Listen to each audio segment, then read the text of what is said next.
فیصل آباد میں اسپائر group of colleges کے زیر اہتمام فلسطین کے ساتھ اظہار یکجہتی کے لیے ریلی نکالی گئی۔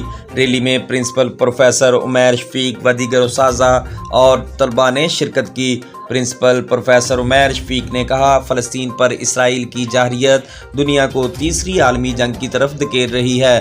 دنیا کو پرامن بنانے کے لیے فلسطین کے ساتھ انصاف کرنا ہوگا اور اسرائیل کا قبضہ ختم کروانا ہوگا۔ اسرائیل کی اس انتہا پسندی سے پورے خطے کا امن و ایمان تباہ ہو جائے گا۔ مشرق وسطیٰ کی یہ جنگ پوری دنیا کو اپنی لپیٹ میں لے سکتی ہے۔ نہتے اور مظلوم فلسطینیوں پر اسرائیلی جارحیت غیر آئینی، غیر اخلاقی، غیر جمہوری اور غیر انسانی ہے۔ عالمی برادری اسرائیل کے جنگی عزائم کا فوری نوٹس لے۔ OIC، عرب لیگ اور سعودی عربیہ کو چاہیے کہ اسرائیلی جارحیت کے خلاف یکجہتی اور بھرپور اتحاد کا مظاہرہ کرتے ہوئے اسرائیل کو منہ توڑ جواب دیں۔